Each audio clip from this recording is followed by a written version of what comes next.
पृथ्वी का जन्म कैसे हुआ और कैसे हुई पृथ्वी पर जीवन की शुरुआत। क्या आप इस बात पर यकीन करेंगे कि हमारी ये प्यारी सी पृथ्वी आज से 460 करोड़ साल पहले मात्र एक धूल का बादल थी? तो हमारी पृथ्वी पर जीवन का निर्माण कैसे हुआ? और उससे भी बड़ा सवाल है कि बाकी ग्रहों से बिल्कुल अलग हमारी इस पृथ्वी का जन्म कैसे हुआ? अंतरिक्ष से नीली दिखाई देने वाली हमारी ये पृथ्वी सौर मंडल का एकमात्र ऐसा ग्रह है जिस पर जीवन मौजूद है। हमारे सौर मंडल में पृथ्वी के अलावा 7 और ग्रह मौजूद हैं, लेकिन उनमें से किसी में भी जीवन नहीं पाया जाता, जबकि इन सभी ग्रहों का निर्माण भी उसी तरह से हुआ है जिस तरह पृथ्वी का निर्माण हुआ। तो आखिर ऐसी क्या विशेषता है कि पृथ्वी में जीवन मौजूद है जबकि उन ग्रह में जीवन मौजूद नहीं है? केवल पृथ्वी एकमात्र ऐसा ग्रह है जहाँ पीने के लिए पानी, सांस लेने के लिए उपयुक्त गैसें मौजूद है। पृथ्वी ना तो बहुत ज्यादा ठंडी है और ना ही बहुत ज्यादा गर्म। दोस्तों, आज से करीब 461 करोड़ साल पहले सौर मंडल का भी कोई अस्तित्व नहीं था। उस समय अंतरिक्ष में केवल गैस और धूल के बादल मौजूद थे और इन्हीं गैस और धूल के बादलों से आगे चलकर हमारे सौर मंडल का निर्माण हुआ।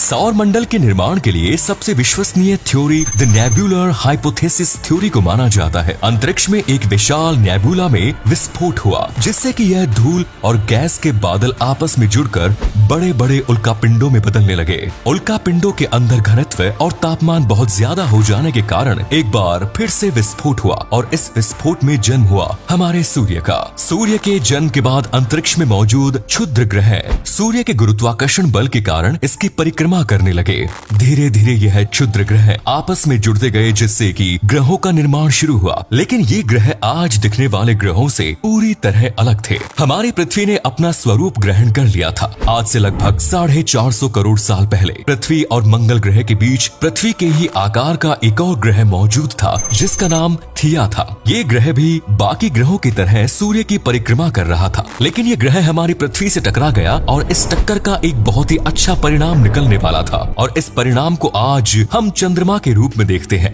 जी हाँ, पृथ्वी और थिया ग्रह के बीच की टक्कर से पृथ्वी का एक टुकड़ा टूटकर अंतरिक्ष में चला गया जिससे कि ये हमारे चंद्रमा का जन्म हुआ। पृथ्वी के ज्यादा करीब होने के कारण पृथ्वी का यह टुकड़ा सूर्य के बजाय पृथ्वी के गुरुत्वाकर्षण प्रभाव के कारण पृथ्वी की परिक्रमा करने लगा। अब ये वो समय था जब हमारी पृथ्वी 1800 डिग्री सेल्सियस से भी ज्यादा तापमान पर जल रही थी। अंतरिक्ष में मौजूद उल्कापिंड करोड़ों वर्षों तक पृथ्वी से टकराते रहे और इन्हीं उल्कापिंडों की बरसात ने पृथ्वी पर पानी की नींव रखी, क्योंकि इन्हीं उल्कापिंडों ने पृथ्वी पर पानी, नमक और खनिज पदार्थ लाने का कार्य किया। धीरे धीरे पृथ्वी ठंडी होने लगी, लेकिन फिर उसमें जीवन की संभावनाएं मौजूद नहीं। पृथ्वी पर उल्कापिंडों के कारण पानी बहुत ज्यादा भर चुका था और पृथ्वी पर जीवन की नींव भी इसी पानी के अंदर सूक्ष्म जीव के रूप में शुरू हुई। आज से करीब 440 करोड़ साल पहले समुद्री पानी के अंदर सूक्ष्म जीवों का विकास हुआ। समुद्र की गहराइयों में मौजूद यह सूक्ष्म जीव खनिज पदार्थ से अपना भरण पोषण कर रहे थे और ऑक्सीजन गैस रिलीज कर रहे थे। इस समय भी पृथ्वी पर उल्कापिंडों की बरसात लगातार जारी थी। वैज्ञानिकों का मानना है कि समुद्र की गहराइयों में छुपे होने के कारण इन सूक्ष्म जीवों ने उल्कापिंडों की बरसात से अपना अस्तित्व बचाया होगा। पृथ्वी की पूरी सतह पर अब केवल और केवल पानी भरा हुआ था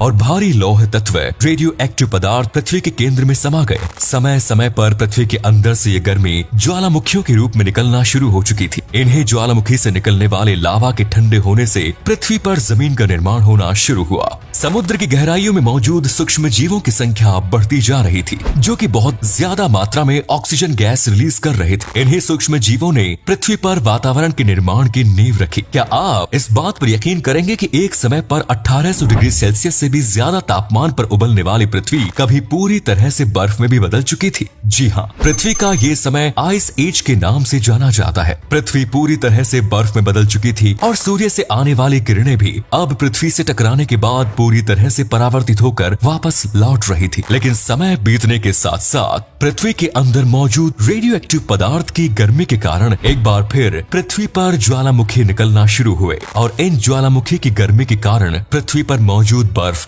पिघलने लगी। पृथ्वी के इस बदलते वातावरण के कारण सूक्ष्म जीवों के अंदर अनुकूलन शुरू हो गया। अब ये जीव धीरे धीरे अपने शरीर का विकास कर रहे थे और जिस ऑक्सीजन को यह अपने शरीर से रिलीज कर रहे थे उसका उपयोग उन्होंने अपने शरीर के विकास के लिए इस्तेमाल करना शुरू कर दिया। समुद्र के अंदर अब अलग अलग प्रकार के जीवों के साथ ही समुद्री वनस्पतियों ने उगना शुरू कर दिया। इस समय पृथ्वी का तापमान और वातावरण पूरी तरह से स्थिर हो चुका था। पृथ्वी पर ऑक्सीजन की मात्रा बढ़ने लगी थी जिससे पृथ्वी की ओजोन ओजोन परत का निर्माण होने लगा। पृथ्वी का संपूर्ण लौह तत्व और रेडियो एक्टिव पदार्थ केंद्र में चला गया, जिसके कारण पृथ्वी की चुंबकीय शक्ति का निर्माण हुआ। अब पृथ्वी का मौसम पूरी तरह से स्थिर होने के कारण जमीन पर भी अलग अलग प्रकार के पेड़ पौधे उगना शुरू हो चुके थे।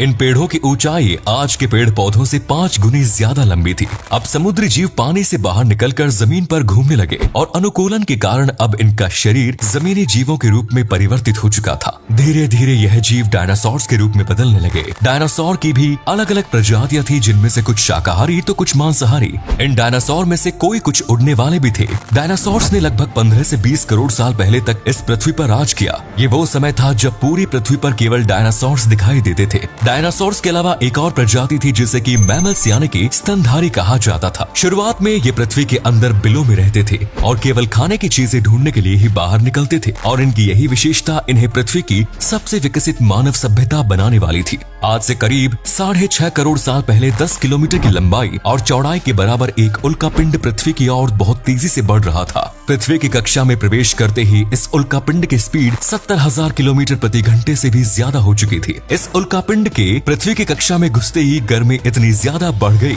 कि पृथ्वी पर मौजूद डायनासोर्स पूरी तरह से अंधे हो चुके थे। वो इस उल्कापिंड को देख ही नहीं पा रहे थे। उल्कापिंड सीधे जाकर मैक्सिको की खाड़ी में गिरा। जिस जगह पर ये उल्कापिंड गिरा वहाँ पर 200 किलोमीटर चौड़ा और 20 मीटर से भी ज्यादा गहरा गड्ढा बन गया। इस भयंकर टकराव में सूरज की सतह से भी लगभग 5 गुना अधिक गर्मी निकली। ये गर्मी इतनी ज्यादा थी कि इसका प्रभाव हिरोशिमा और नागासाकी में गिराए गए परमाणु बम से 10 अरब गुना ज्यादा था। इस उल्कापिंड के गिरने के स्थान के 25 किलोमीटर के दायरे में मौजूद डायनासोर्स उसी समय नष्ट हो गए। उल्कापिंड की पृथ्वी से टकराने के कारण टेक्टोनिक प्लेट्स में बहुत ज्यादा बदलाव हो गया, जिससे कि समुद्र में सुनामी आने लगी और बाकी बचे डायनासोर्स का अंत भी होने लगा। अब डायनासोर्स पूरी तरह से नष्ट हो चुके थे। डायनासोर्स का अंत एक नई प्रजाति के जीवन और विकास की शुरुआत थी, जिससे आगे चलकर इंसानों का विकास हुआ। इस महाप्रलय में स्तनधारी जो उस समय पृथ्वी के अंदर रहते थे बच गए थे। डायनासोर्स के अंत के बाद जब पृथ्वी का मौसम एक बार फिर से सामान्य हुआ तो यह जीव अपने बिलों से बाहर निकलने लगे। अब ये भी पृथ्वी पर विचरण करने लगे थे, जिसके कारण इनका शरीर भी पृथ्वी पर रहने के लिए परिवर्तित होने लगा। अब ये स्तनधारी जीव पेड़ों पर रहने लगे और इनका स्वरूप बंदरों की तरह बन चुका था। इनमें से कुछ का वजन बहुत ज्यादा था, जिसके कारण ये पेड़ पर एक डाल से दूसरी डाल पर कूद नहीं पाते थे, जिसके कारण इन्होंने अपने 2 पैरों पर खड़े होने की प्रवृत्ति को विकसित किया। धीरे धीरे यह विकसित होते गए और चिंपैंजी और अलग अलग रूपों में बदलते गए। इनका विकास अफ्रीका महाद्वीप से शुरू हुआ था, लेकिन समय के साथ साथ खाने की तलाश इन्हें दुनिया के अलग अलग हिस्सों में ले गई। अब ये शिकार करके भोजन करने लगे थे। इन्होंने जानवरों की हड्डियों और पत्थरों से हथियार बनाना भी सीख लिया और जानवरों के मांस को पकाने के लिए आग का भी आविष्कार कर लिया। समूह में रहना, एक दूसरे से संपर्क करने के लिए भाषा का निर्माण हमारे पूर्वजों ने कर लिया था और धीरे धीरे यह क्रमबद्ध तरीके से विकसित होते गए, जिन्हें आज हम इंसानों के रूप में देख रहे हैं। दोस्तों, पृथ्वी के जन्म और इंसानों की उत्पत्ति का ये वीडियो आपको कैसा लगा कमेंट सेक्शन में जरूर बताएं। हमारे चैनल को सब्सक्राइब और वीडियो को लाइक करना ना भूलें। अपना कीमती समय देने के लिए धन्यवाद। जल्द मुलाकात होगी अगले